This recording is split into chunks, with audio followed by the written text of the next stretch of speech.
Have you been touching cats? No. Young cats? Not at all today.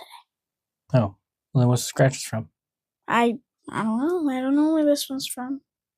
Might be that piece of wood that was in the toilet paper. The piece of wood that was in the toilet paper.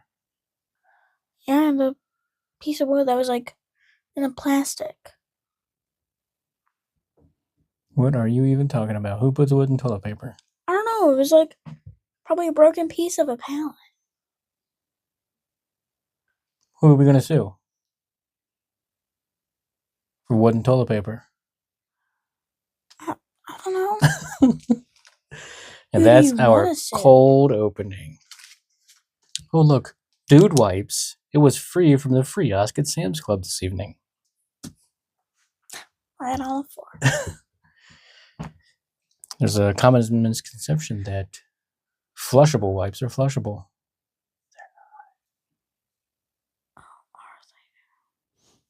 Yeah, plumbers don't like them. Makes sense. They don't decompose like toilet paper because they're already wet. Right. They don't fall apart in the water. Maybe someday Dude Wipes will sponsor the show. And then we'll have to say positive things about Dude Wipes. Hint, hint. Hint, hint, wink, wink. Nudge, nudge. All right. You're Phoenix, I'm Will, and we're here to bring on the questions. Linktree.com/BOTQS. I'm going to need some more excitement from you. You need to put a little more. You can find all of our links at linktree.com/BOTQS. And I will use that in the promo. Do you like my commercial voice? Yes. What are the types of links that they can find at linktree.com/BOTQS? You got Spotify, Apple Podcasts, Instagram, TikTok, YouTube, Spreaker, Pandora, Amazon Music. Yep, I think they're there. Probably. A lot of things. You can Instagram, TikTok, and YouTube. YouTube, you can watch. And there's clips on Instagram and TikTok. Yeah. There's also clips, the shorts on YouTube. Those are the visuals. The audio mediums are on the Spotifys and the Apple Podcasts and the Pandoras and the Bean Sprouts. It's Bean Sprout? Buzzsprout. Podbean. Buzzsprout, Podbean. They're two different things. People use both for various reasons.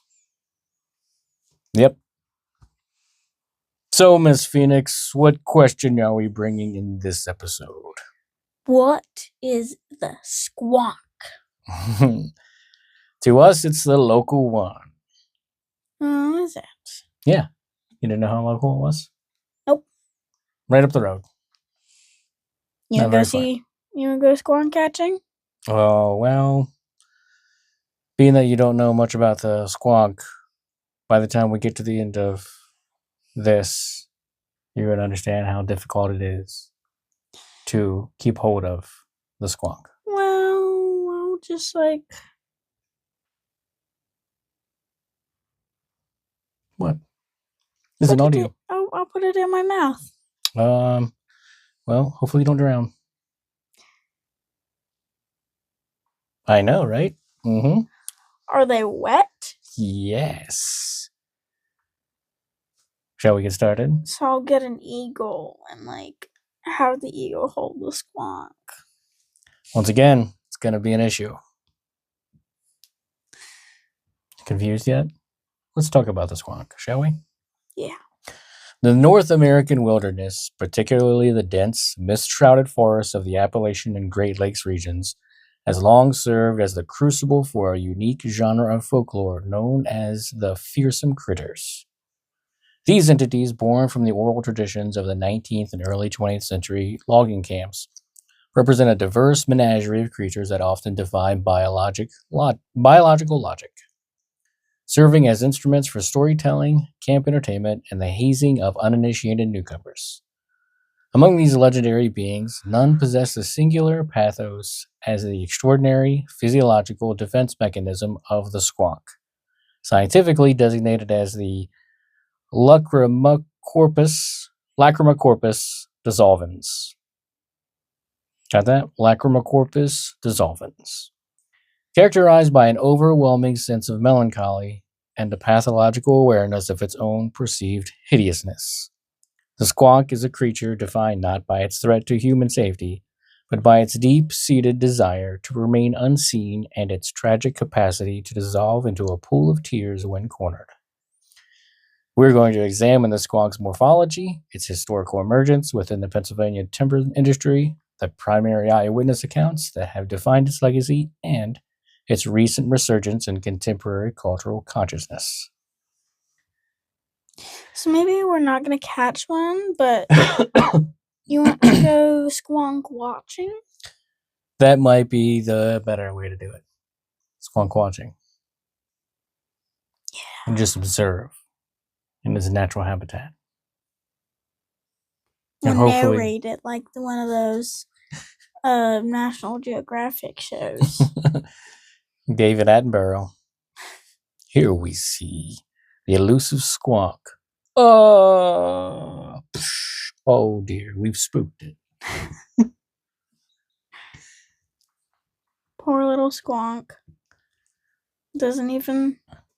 It's too self-conscious. It is. It knows it's ugly. And it doesn't want people to see it. Ugliness is subjective. You're right. Bearded lady dwarves are loved by their husband dwarves. They're just twins. Bearded lady, bearded man. Only one of them has long hair. She's only got the beard part, not the mustache part, so that's how you can tell the difference. She ties her hair into little braids to make a beard. That's how she goes in disguise. The squonk occupies a unique position in the cryptozoological bestiary due to its formal taxonomic classification, a rare distinction for creatures of focal origin. The scientific name Lacrima corpus dissolvens was reportedly provided by George Bishop Sudworth, the chief dendrologist of the United States Forest Service in collaboration with William T. Cox for the latter's seminal 1910 work. Is it dissolvens because it melts into tears? Yeah. Right. The nomenclature is derived from the Latin roots lacrima, tear, corpus, body, and dissolvere, to dissolve, a linguistic construction that perfectly encapsulates the creature's most famous biological trait. And a dendrologist is a scientist or expert specializing in the study and identification of woody plants, specifically trees, shrubs, and lianas. I didn't know what a dendrologist was either.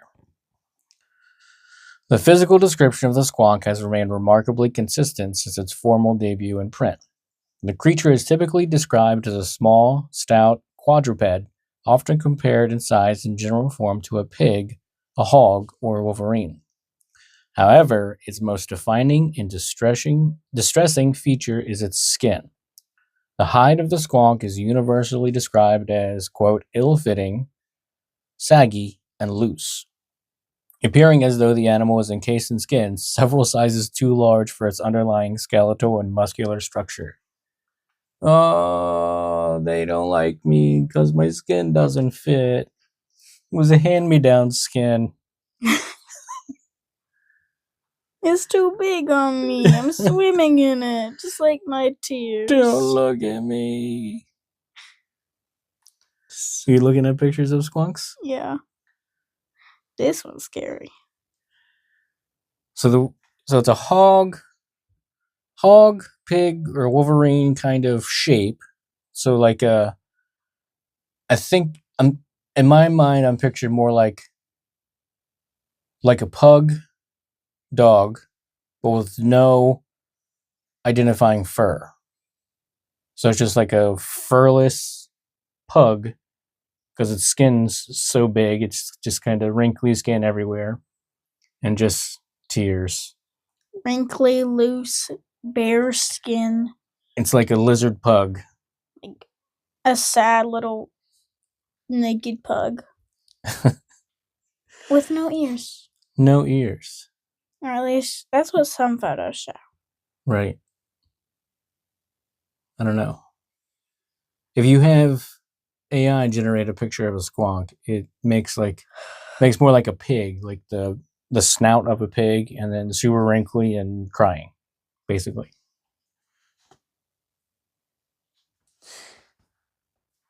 What do you think? Little guy. Sad little self-conscious guy. Yep. This sagging skin. This sagging skin is reported to be heavily blemished, covered in a grotesque array of warts, moles, boils, and acne-like lesions. Oh, poor squonk. He's going through puberty. He's got acne. He's probably also got freckles. He stays out in the sun too much. Maybe. That's why he's so pink. Because he's sunburnt all the time. That's why he's crying. He doesn't. It's not that you think he's hideous, but he's in pain. Because his skin on other skin hurts. It's too warm and it hurts. He's in constant pain. That's that's the problem with when you have too much skin. You get all sweaty, and your skin rubs together. And it sticks. And boy. When you're sunburned, and then it unsticks when you move. And you rip it apart. Poor squonks. Poor little guys. The coloration of the squonk is generally described as a mottled palette of muddy grays, browns, and sickly purples, providing a form of natural camouflage against the damp forest floors and decaying leaf litter of the Pennsylvania hemlock. Pennsylvania. You from Pennsylvania or what? Pennsylvania hemlock forests.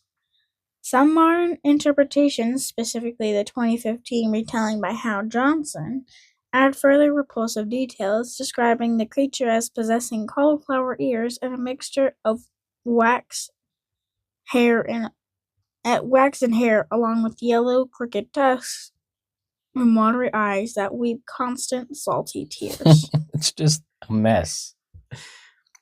Just wrinkly, skin doesn't fit, pile of mush, cauliflower ears, sickly, grayish, brown, purpley skin. Oh, man. Don't laugh at the squonk. What are you doing? You're laughing at it, too. A significant variation in squonk morphology involves its appendages. While general lore describes the creature as a waddling quadruped with short claws, the 1939 work of Henry D. Tryon introduced a more specialized and tragic anatomical defect. Tryon hypothesized that the squonk possesses webbing between the toes of its left feet only. This asymmetrical development reportedly makes the creature exceptionally clumsy on land and dangerously incompetent in water. According to this tradition, if a squonk enters a body of water, it can only swim in perpetual circles, rendering it unable to return to shore. Tryon famously claimed that fossilized remains dredged from lake bottoms in the high plains where the squonk allegedly lived before migrating to Pennsylvania revealed that thousands of the creatures had perished of starvation due to this circular swimming defect. It's so sad. This picture shows the webbed foot. Just on one side. So sad and acne prone. You need to get a bunch of these pictures and share them. That's awful. Some of these pictures are scary. Like this one? That's terrifying. It looks like a tardigrade, but like the size of a pug. The eyes are like 1,000-yard stare. Oh, it says the Poconos squonk. Poconos, Mount Poconos, it's not far from here. You know where the Kalahari Resort is? Yeah. That's the Poconos. I've been in the Poconos for my one club trip when we went to Blue Mountain. That was in the Poconos. Poconos squonk. Imagine wandering around the woods out there and coming upon that thing. See, that one looks scary, but he doesn't look sad. He looks like he's salivating. He's ready to eat. He looks like he's a melting candle. I'm just mad about it. Like, it's like one of those horror movies, or like one of those movies where like the villain hears like you're in the forest and you step on a stick and break it, and they're like they hear and just stop and look for the sound. That's what that picture looks like. That's a horrifying picture of a I don't squonk. like that. And then there's some of these like 3D printed ones. This one's really? Also terrifying. What is going on with that one? I don't think that's a squonk. No, I don't think it's a squonk. There was one that I saw that was like a 3D printed. Well, this is one of them. This is wow. That's a 3D rendering. Disgusting. Pretty rough looking. Is that it? No, that's Sunky the Hedgehog. The hedgehog. I don't like this one either. Alright, we gotta stop looking at pictures in this audio medium. It's not a squonk. Is it a squonk? It's a squonk. Yikes. That looks more like a homunculus on all fours. A homunculus that has like the amount of skin on my cheek. Right. Like tiny little human, this much skin. Too much skin. Anyways, the squonk is a reclusive, crepuscular, and nocturnal entity that exhibits a profound aversion to visual detection. We're gonna have to go in the summer because that's when I can be nocturnal. Well, hold on now. There's an account in here about somebody finding them in the cold months, so that their tears don't run as fast. We're gonna have to go over late fall. Christmas break. Oh, okay. Right before Christmas, and we'll bring it a gift. I don't know if I'd want a gift. We're not gonna give it a mirror. Let's give it some makeup. Maybe a sponge. Maybe. Just a jacket. A jacket. We'll just melt into the jacket. Well, like a jacket to cover himself. Or a swimsuit. Like a swimsuit. A wetsuit. To keep the wetness in? To keep the wetness. Like, keep him warm in the wet. Yeah, how would that work? And then just keep him from getting sunburn in the sun. Maybe. We make clothes for a squonk. Plastic. Or rubber. We'll get him a stretcher to like stretch out all his skin so he can like finally feel what it's like to not be under the layers. Finally feel like... I think it would still be too scared of you. Well, it's like robotic, manual. What is? The stretcher. Oh. You don't think a robot's going to scare the crap out of this squonk? Like, bring a drone tray, in? Like a table with like a ramp. Send a Roomba in? A little note. Sticky note. Oh, yes, because the squonk can read through its watery tears. We'll give him some glasses.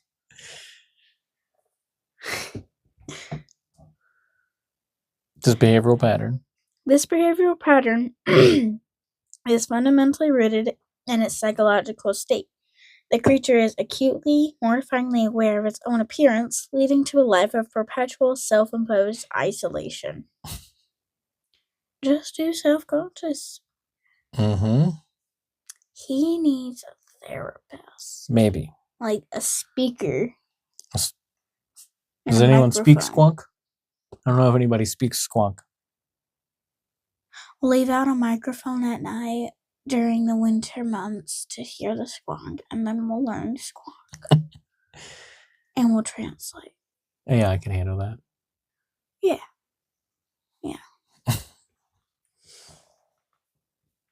The habitat of the squonk is remarkably specific, confined almost exclusively to the hemlock forest. Tsuga canadensis. I like it. It's like Canada, but not. Dense. Yeah. Of northern and north central Pennsylvania. Excuse me. The regions of the Pocono Mountains, the Pennsylvania Wilds, and the Allegheny National Forest are most frequently cited as its primary range. These forests, characterized by their dense, dark canopies and high humidity, provide the necessary seclusion and dampness required by a creature that spends its life wallowing in teary-eyed or lacrimal secretions. Which is another way to say teary-eyed. I feel like why wouldn't he want a drier place to dry his tears? I don't know. Maybe it's just the mentality of the squonk that wants to be in his damp place, a humid, damp place. Pennsylvania Wilds. Allegheny National Forest. You go squonk hunting? Squonk observing. Because we hunt them, they freak out. Yeah. The squonk's movement is timed to liminal periods, specifically twilight and dusk, when the low light allows it to navigate the undergrowth without catching sight of its own reflection in moonlit pools or streams. On clear, moonlit nights, the squonk is said to remain perfectly still in its den or move with extreme caution to avoid illuminated bodies of water. This behavior highlights a rare form of animal self-consciousness wherein the creature's psychological distress dictates its ecological activity. So you want to go at the time opposite of werewolves. You want to go at new moons and not full moons. Right. Because the squonk might be out and about. Because it's trying to avoid its reflection in pools. The squonk will more likely be out and about on new moon nights or like crescent nights rather than full moons and like gibbous nights. Do not go on those nights. You won't see a squonk. The squonks will be in their den, perfectly still. Probably underground. Maybe moaning. Because they're not going out for any. They're not going out for any snacks. What happened to your chair, man? My pocket knife. I don't wear it while I'm sitting there working anymore. Makes sense. Your chair got It's the clip the clip of my pocket. And it just snagged the seat. Or the edge of the seat there.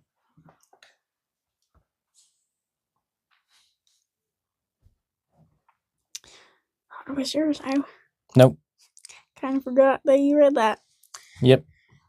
The most remarkable behavioral trait of the Lacrima corpus dissolvens is its unique method of escaping capture or confrontation. It's very slippery. Ooh. Keep reading. I made a joke there. Did you get my joke there? Slippery when wet. But like slips out of situations. Yeah. Slippery to catch, like a slippery criminal. Uh-huh. Very much so. Unlike other fearsome critters that might rely on speed, camouflage, or aggression, the squonk utilizes a process of total biological dissolution. When cornered, startled, or overwhelmed by the shame of being observed, the squonk begins to weep so violently that its entire physical form disintegrates into a puddle of salt water, bubbles, and tears. Isn't that sad? And it's crazy how they're not good swimmers. Well, you wouldn't be a good swimmer either if you only had one flipper. Just like, don't use that one. Just use the rest of them? Like, stick it to your body and put it between the folds. Just like... You're so worried about somebody seeing them. They're not thinking about that stuff. You gotta have your strat, man. Like, you got enough time to plan it. You gotta have your strat of when people come up to you. Squonks aren't smart. They should be. They know what they look like and they don't like it. If they're that aware, they should know what to do when they don't want people to see them. They do know what to do when they don't want people to see them. They do if... They burst into bubbles. Then you gotta plan for after that. You can't just have the plan and not plan for the after effects. Biological dissolution.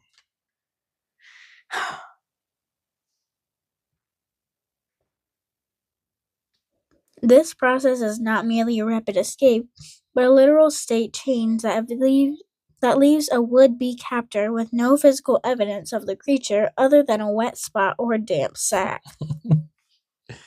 This mechanism has been likened to, quote, chemical squonks, unquote, in modern laboratory settings. Molecules that are stable in solution but decompose the moment they are isolated or captured in a pure form. The dissolution represents the ultimate expression of the creature's reclusive nature. It would rather cease to exist as a biological entity than endure the scrutiny of an observer. Chemical squonk. Wonder how often chemists encounter chemical squonks. Enough to have a name, I guess. I guess. That's cool, though. I just feel bad for the squonk. It's just bursting into a puddle. Oh no, someone saw me. I don't like to be seen. The nutritional and reproductive requirements of the squonk are rarely detailed in historical accounts, but they can be inferred from its habitat and behavioral traits. Some folklore suggests that its diet is as melancholic as its disposition, consisting of fermenting fungi, sour berries, and the dew of poisonous plants that thrive in the acidic soil of hemlock groves. It is notably said to leave no scat, with its tear-stained trail being the only physiological evidence of its presence. Ain't no squonk poop out there. Makes sense. They probably have it all in their den. They don't want to be known of. It's just tear-stained trails the whole way, like a slug. It's just slime all the way down. Maybe that is its waste. I wonder if they're snotty criers. Probably. Or the mucus. But if they don't want to see the reflection in a puddle, where do they get all the liquid from? They have to hydrate to have all the hydration melt out of them.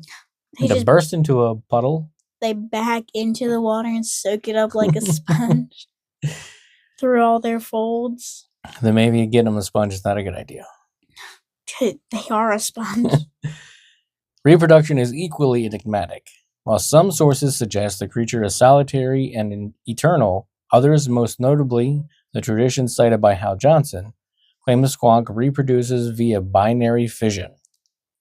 In this model, the squonk's body periodically splits into two new, equally miserable individuals. This asexual reproduction avoids the necessity of social interaction or mating displays, which would be antithetical to the creature's crippling self-consciousness. Don't look at me. Don't come near me. Just two new tiny squonks from one squonk's folds. And that now they both think their selves are equally ugly, and then they leave. They start crying and slide away from each other. Is that really what I look like? Oh no. Their puddles make each other like wash away. The legend of the squonk is inextricably linked to the history of the Pennsylvania timber industry in the late 19th and early 20th centuries. So 1800s to 1900s. There you go. During this era, the state was a global leader in lumber production, and the isolated logging camps provided the perfect environment for the development of oral traditions centered. I keep mixing up my letter sounds. Slow down. Centered on varmints and critters that explain the strange sounds and sights of the deep woods.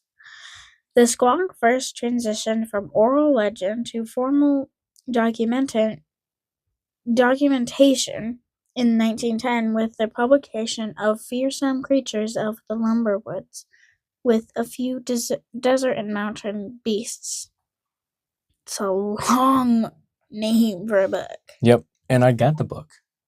You want to read it? It's only 52 pages. It's in the public domain since it was copyrighted in 1910. So I could just write on my pages. I had a couple more pages. Well, I got the PDF. You can read the PDF. I had a couple more pages with what I think the squonk is. It's in there. I'll show you. The author, William Thomas Cox, was a prominent forester and conservationist who served as Minnesota's first state forester. Cox viewed the, quote, fearsome critters, unquote, as a vital part of American folklore that was rapidly disappearing alongside the boundless forests themselves. In this text, the squonk is introduced as a, quote, quaint beast and the, quote, most morbid of beasts. Cox's account established the core elements of the legend, the creature's limited range in Pennsylvania, its sweeping habits, and the trail of tears leaves it behind. The book featured an illustration by Court Dubois, which provided the first visual representation of the squonk as a warty, pitiable animal crouching in a hemlock grove. I think I put it in our Google Drive. Let me see here. Yeah, there it is. Where is the squonk in this PDF? And I can show you the illustration by, what was the guy's name? Something Dubois? Court Dubois. Did I pass the? There it is. Index. There's a squonk, page 31. The name is probably Coer. Coer? Because it's French? Yeah. Coer Dubois. What was that Neanderthal you passed? Oh, you gotta read the book. I'm almost all the way through it. I totally read it in one setting, or one sitting, and I did. Yeah, there it is. There's a squonk. The illustration. So it stands a little bit higher, probably as big as say a pit bulldog, or bulldog, but its legs are much longer. In this illustration, it looks like its back legs are actually pretty powerful. But the head is I think the way I would describe it is like a tigerish, but with its face smashed like a pug. Tiger with a smashed face like a pug, and then the body of a bulldog. If anyone remembers that, it was fake. Well, the tiger wasn't fake, but the condition was. Okay. But there was the tiger died, but someone had they said the tiger had Down syndrome, but it did not. It did not have Down syndrome, and they I don't know, stuff happened, but it reminds me of that non-syndrome tiger. Yeah, maybe we'll look up a picture of that. Can we read the thing here about the squonk and fearsome creatures? Sure. Okay. So here's the chapter, or it's not even a whole chapter. The article on the squonk in William T. Cox's book, Fearsome Critters. Kenny the white tiger. Oh, there it is. Yeah, he's got his face is in odd shape. You said it's fake? The tiger is not fake itself, but it didn't have Down syndrome. So it looks like it was some sort of weird mutation on its face. Yeah, I guess. I'm trying to get like a side view of him. The squonk, Lacrymocorpus dissolvens. The range of the squonk is very limited. Few people outside of Pennsylvania have ever heard of the quaint beast, which is said to be fairly common in the hemlock forests of that state. The squonk is of a very retiring disposition, generally traveling about at twilight and dusk. Because of its misfitting skin, which is covered with warts and moles, it is always unhappy. In fact, it is said by people who are best able to judge to be the most morbid of beasts. Hunters who are good at tracking are able to follow a squonk by its tear-stained trail, for the animal weeps constantly. When cornered, an escape seems impossible, or when surprised and frightened, it may even dissolve itself in tears. Squonk hunters are most successful on frosty moonlight nights when tears are shed slowly and the animal dislikes moving about. It may then be heard weeping under the boughs of the dark hemlock trees. Mr. J.P. Wentling, formerly of Pennsylvania, but now at St. Anthony Park, Minnesota, had a disappointing experience with a squonk near Mount Alto. He made a clever capture by mimicking the squonk and inducing it to hop into a sack in which he was carrying it home, when suddenly the bird enlightened and the weeping ceased. Wentling unslugged the sack and looked in. There was nothing but tears and bubbles. The Squonk by William T. Cox. I found a side view. Where? Oh. Yeah. Mm-hmm. So what is that tiger? Kenny the tiger? Yeah, Kenny the white tiger. You can see that. And then the body of the squonk is nowhere near as big as a freaking tiger. It's about as big as like a squat bulldog. Like, yeah. Like this long. That tall. Maybe a pig. The head of Kenny the tiger, body of a small pig, the legs of... With the amount of folds as a big dog. Yeah. And pug combined. All right. So that's how we described it in the audio medium. We'll definitely share a bunch of pictures. We'll share pictures of Kenny there. The most significant eyewitness account in the history of squonk research involves a man named J.P. Wentling, who I just mentioned from William T. Cox's article, chapter in his book, whatever. Unlike many figures in folklore, J.P. Wentling was a real, historically documented individual. He was a forestry expert who worked for the United States Forestry Service and later as a professor at the University of Minnesota. During the early 20th century, he resided in the town of Mount Alto, Pennsylvania, an area known for its proximity to dense hemlock groves. According to the account first published by Cox in 1910, Wentling was an experienced woodsman who had heard the rumors of the squonk and set out on a frosty moonlight night to verify them. The cold temperatures were considered advantageous, as it was believed that the squonk's tears would flow more slowly, making the animal less likely to move about. Wentling traveled into the woods near Mount Alto and began to mimic the soft, mournful wailing of the creature. This clever deception reportedly lured a squonk toward him, and he was able to entice the animal into a large burlap sack. Burlap sack, really?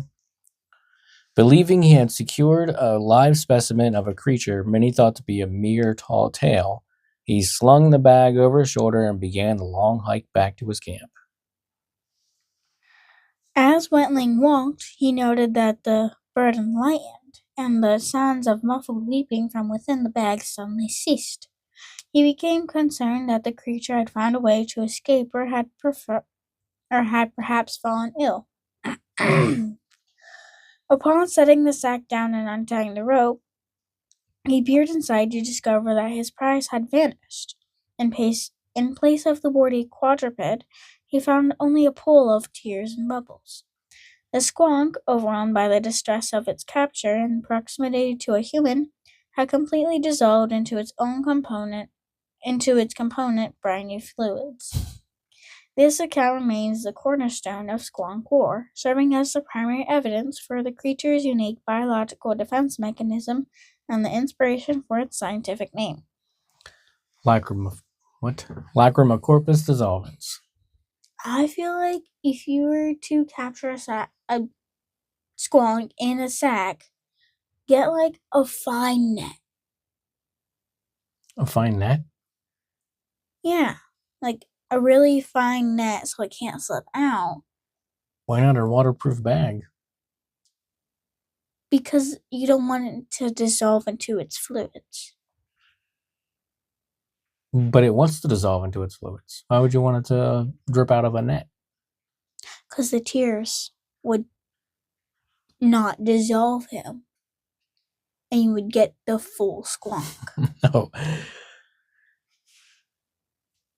Oh, I see. So If you were to capture you want the a tears, you want to take the tears away from its body. Yes, This is leave what the you're thinking. tears in the forest and like have a trail. So carry it face down so that the tears go away from its body, not over its body. Because it cries so much that the tears dissolve it. That was one description, yeah. I kept thinking that it gets so scared that all of its skin just turns into a puddle. I wasn't thinking that the ears acted as like an acid to dissolve it. Well, it says dissolved into its component briny fluids. Yeah, that's what makes me think it was just like all of its body parts just melted away. I wasn't thinking the tears were covering its body. Well, don't burlap sack. Well, I think the amount of tears he had would like stay in there somehow, stay in the sack, and then he would use his tear component to dissolve him. Like an acid.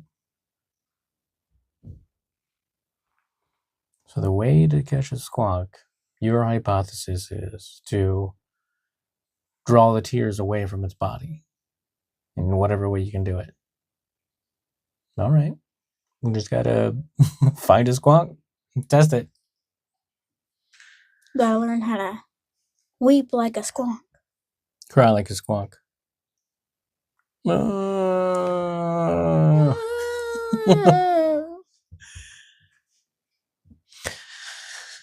The squonk's influence extends far beyond the borders of the hemlock forest, appearing in popular music, literature, and community festivals. Its story has been adopted as a relatable narrative for the modern era, particularly regarding themes of body image and social anxiety. Notable additions to the lore occurred in the following. We'll tag team these. Go ahead. In 1935, the squonk was integrated into the broader Paul Bunyan cycle of myths in Paul Bunyan Natural History by Charles E. Brown. In 1939, Henry D. Tryon published Fearsome Critters, which expanded on the squonk's alleged migration from the high plains to the swamps and finally to the hemlock forests of Pennsylvania.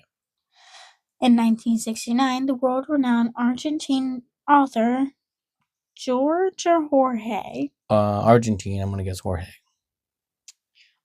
Jorge Luis or Luis? Luis Borges? that sounds more French. Borges. How does a G sound in Borges? Spanish? Borges? We just did Jorge with that there. So Boris, Yeah, Borges. Boris. Jorge Luis Boris. Very Spanish name. Included a squonk in his book of imaginary beings, elevating the creature from local Pennsylvania folklore to a subject of global literary and academic interest. Let's see if I can find that book too. In 1974, the rock band Steely Dan wrote the song "Any Major Dude Will Tell You." The lyrics use the squonk as a benchmark for sorrow, asking if the listener has ever, quote, seen a squonk's tears. I wonder if you felt a squonk's tears in the swamps of Pennsylvania forests. Who, Steely Dan? Anyone. Oh. In 1976, the rock band Genesis released their song Squonk, which retells the Wentling story to a rock audience.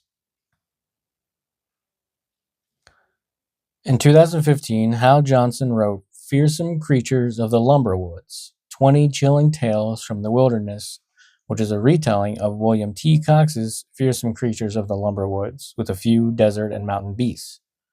In Johnson's book, he added cauliflower ears and contagious misery to the characteristics of the squonk. I feel like we should abbreviate William T. Cox's book, like FCLWFDMB.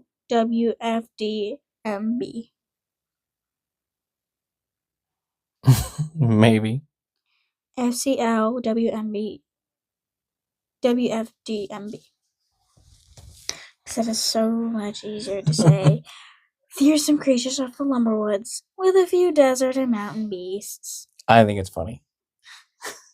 And it's such a short book. It's not even a novella. It's more like a pamphlet, a brochure of fearsome creatures. The book is shorter than its title. Just about. While squonk reports became infrequent following the decline of the Pennsylvania timber industry, modern encounters continue to be documented by naturalists and outdoorsmen in the, quote, Pennsylvania wilds. The most detailed recent report comes from Walt Franklin, a writer, fly fisherman, and amateur naturalist who experienced a confronting encounter on a cold October morning in 2014 along Cedar Run. Franklin was casting his bamboo rod in a riffle of Cedar Run when he heard a sobbing noise that he initially mistook for the sound of water gurgling over stones. Water gurgling over stones. Why is that weird to you? It's funny to me because he's just so wet because of all his probably sweat and tears. We thought it was gurgling over stones, but it was crying of the squonk. Yeah, because he's so wet and there's so much water. Upon closer inspection, he observed what he described as a, quote, fat gray bird the size of a chicken. Which is nothing of that is a description of the squonk. Except for gray, maybe. I would have said, like, giant, abnormally gray toad. Yeah. It's like a mutant toad. Mutant frog? Frogs are less warty than toads. Frogs are smoother. Toads have more warts. So I'd say a mutant toad. Stumbling through the streamside grasses while crying uncontrollably. A very sad mutant toad. This avian form differs from the traditional pig-like description, suggesting that the squonk may possess mimetic or shape-shifting capabilities to hide its true visage. See, I don't know about that. It takes a turn in the whole lore of the squonk. That doesn't make sense, because the squonk could just change its appearance to, like, not look how it doesn't like itself. As Franklin approached the spot where the, quote, bird had disappeared, the crying stopped. In its place, he witnessed a long brown serpent, approximately 20 to 25 feet in length, appearing on the surface of the run. The creature slithered toward him with a tail first, serpentine motion. However, within seconds, the image shifted again. What had appeared to be a massive snake was revealed to be a, quote, great rope of tightly bound leaves and grasses. Long vine tethered to the alders that swayed in the current like an anaconda. Franklin concluded that he had witnessed a genuine sighting of a squonk, Lacrymocorpus dissolvens, that had utilized a sophisticated form of environmental mimicry, perhaps a psychological projection to avoid capture.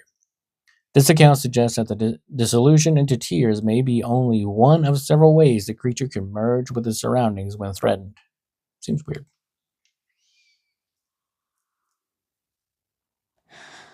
Do you think little ponds around are from dissolved squonks? Vernal pools or former squonks.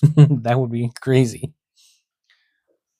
Just like there's Like a little, perpetual puddle, but it was like- actually a squonk before you got there.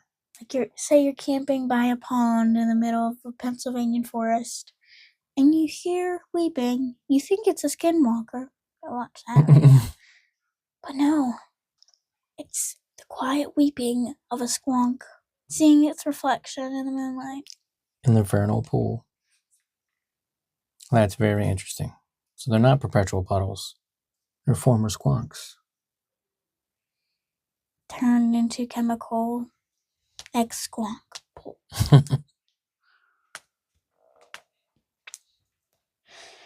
The squonk is part of a broader tapestry of legendary creatures reported in the Pennsylvania wilderness. Its reclusive and pitiful nature stands in stark contrast to the aggressive or predatory traits of its counterparts. Other notable Pennsylvania cryptids include... And we'll tag team this. We talked about the albatwitch. The albatwitch, whose primary region is in Lancaster County. It's a 4-foot-tall hominid that enjoys throwing apples. Might want to wear some padding and like a helmet when and if you go there. In Lancaster County. And like have a sack of apples with you, because I like apples. And locally, regionally, it is pronounced Lancaster. I think we talked about this. In California, it's pronounced Lancaster. And when the guys on the last podcast on the left did, and they mentioned the albatwitch, and I think they did one on the squonk, but they've definitely mentioned Lancaster County before, and they pronounced that Lancaster. The one guy's from New York, so he's not from far away from here, but all those guys live in California now. But he pronounced it Lancaster. I'm like, but we, as East Coast people, we pronounce West Coast or Midwest and West Coast stuff differently too. We call our eggs dippy eggs over here. I think the guys on Stuff You Should Know, they try to pronounce stuff regionally, like they're from Georgia, but they'll pronounce Missouri as Missouri. Missouri. Because they've been there, and that's how the locals say it, Missouri. But we're getting on a little bit of a tangent. For everyone out there, please, it's Lancaster, not Lancaster. You're putting too many syllables in it. In Pennsylvania, that's what it is. It just Lancaster, not Lancaster. You're not casting spells on the land. But there is a Lancaster, California. That's how they say it there. Say Lancaster in California when you're talking about the place in California. But when you're talking about Pennsylvania, Lancaster, it's Lancaster. The gewoggle that hangs around Clinton County, it's a mishmash of animals such as a bipedal wolf with bird claws and horse hooves, and it's conjured by witches to harass farmers. Yep. And I have so many questions. I don't know anything about the gewoggle, but I want to find out. We're gonna do an episode on that one. Clinton County is just over there. Yeah. The gewoggle. This is Bipedal wolf with bird claws and horse hooves. no, I found pictures Of the gewoggle. No, of Pennsylvania cryptids. Oh, sweet. All right, here's another one we'll talk about. The Suskin Screamer from the greater Pittston area. Apparently, people have encountered a 6-foot-tall gray and hairy Bigfoot-like creature, and also a wailing phantom bride. Now, the Suskin Screamer could be either one of these, a Bigfoot-like creature or a wailing bride. We'll save this whole story for a future Halloween episode. How about that? Sounds like a banshee, but Right. like, you know, Haunted Mansion from Disney. Yeah. That bride. Yeah. It's like that bride if she were a cryptid.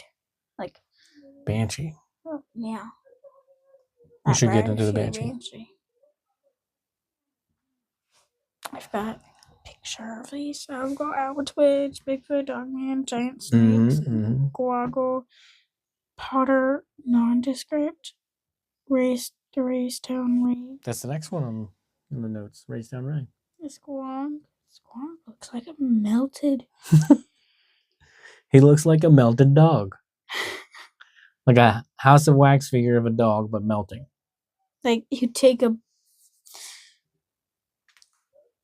blow dryer to a candle version. Like, say you made a butter sculpture of a dog and you took a blow dryer to that for like a minute or two. Probably gonna get something like a squirrel. Big Butter Fido.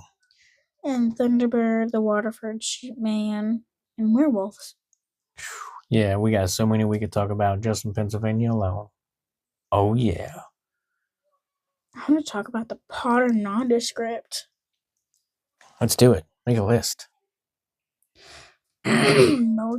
We're finished on the squonk. We're almost done. Almost.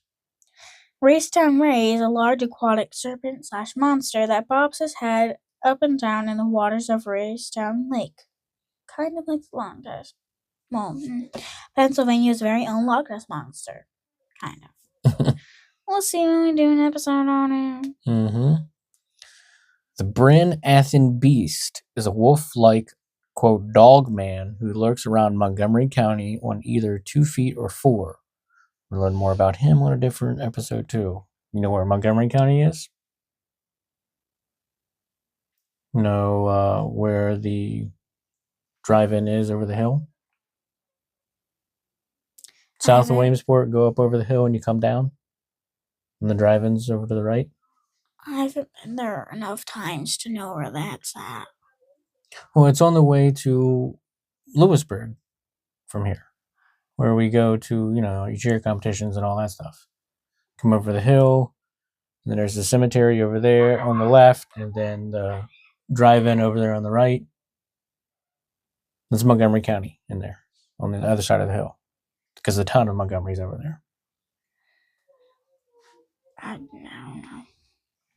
Unlike Bigfoot or the Jersey Devil, which are often subjects of fear or intense scientific pursuit, the squonk is frequently viewed with sympathy. It has become an introvert's cryptid, a creature more likely to apologize for its existence than to pose a threat to travelers. For many native Pennsylvanians, the squonk is a staple of childhood lore on par with the snipe, used as a metaphor for the feeling of being an underdog or a, quote, sad sack. Oh, yeah. You knew this was coming. In August 2023, the first Squonkapalooza was held in Johnstown, Pennsylvania, to celebrate the creature and other Appalachian legends. The festival, which returned in 24, aims to turn the squonk's frown upside down and support the underdog spirit of the region. This event represents a fundamental shift in the legend, rather than being a creature to be mocked or captured. The squonk is now celebrated as an icon of imperfection and emotional authenticity. You read that next part while I figure out when Squonkapalooza actually happens. It says August. Furthermore, modern stories have begun to emerge that reimagine the squonk's fate. The tale of Wobbles, a squonk that discovered a hammock in the endless mountains and stopped crying for the first time in history, suggests that even the most melancholic legends can undergo an evolution toward hope and acceptance. Here we go, 4th annual Squonkapalooza. It's already scheduled, August 1st, 2026, at Bottle Works in Johnstown, Pennsylvania. If you're visiting Pennsylvania or you live in Pennsylvania and you either A, like cryptids, or B, like the squonk, or just, I don't know, you're bored over the summer and want to do something with your life, hey, Squonkapalooza. Didn't it say it's free? Yep. Free event. You can get a bunch of stuff. And you can do a bunch of stuff. Squonkapalooza is a free, all-ages cryptid festival celebrating the squonk and other creatures of Appalachian and Americana folklore and cryptozoology. Johnstown. Where is Johnstown in the greater scheme of everything? I think it's west of us. Probably. Because there's not much north. Not here. We are east. There's not much east or north Dang it. of I us. can't zoom out. I'll find those new directions from my location. Discovered everything. Holy.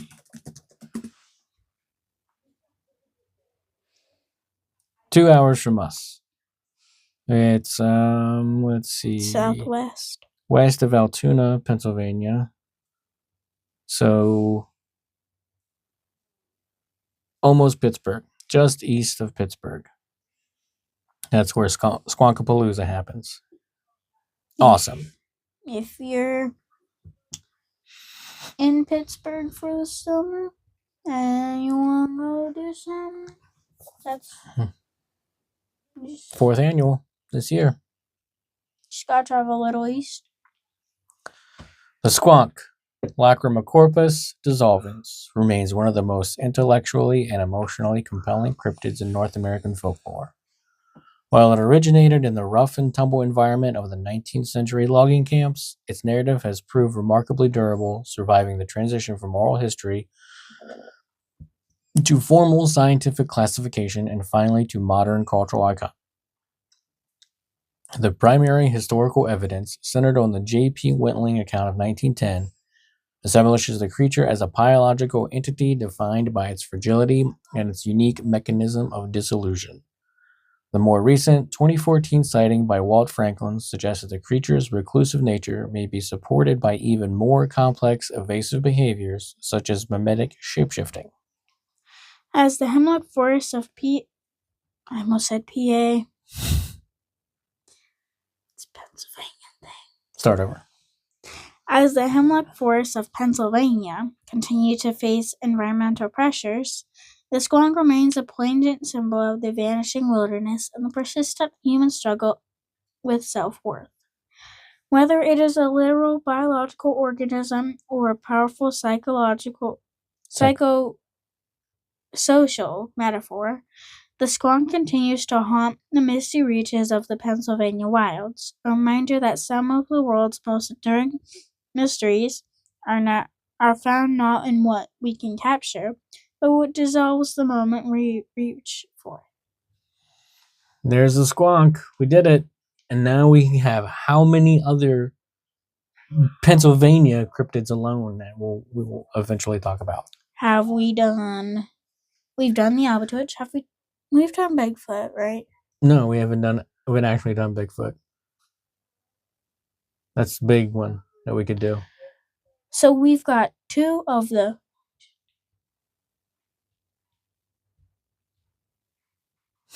11. In that list, but some of these that are in this list aren't even on there. The Suskin Screamer. Is the Goago on there? Yeah, right there. Yeah. Raystown Ray's on there. The Brennath and Beast. Dogman? Dogman. Okay. Yeah, that's it on that So list. like The 11 or Suskin Screamer. 12. We have Where's now we've now done 2 out of the 11 or 12. Bray Road Beast. Where is that one?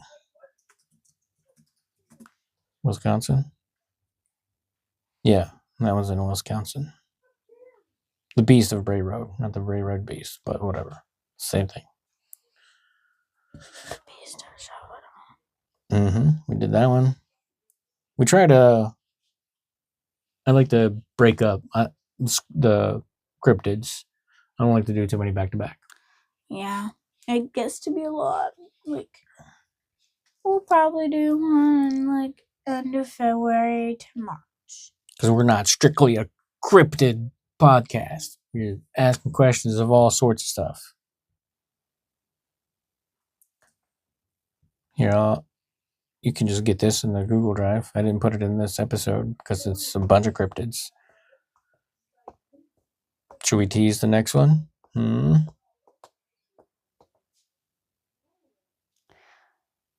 mean, do we really need to? It's already February, guys. Can you guess what we're going to talk about? I think that's it. You've done teased it. Question brought. Question answered.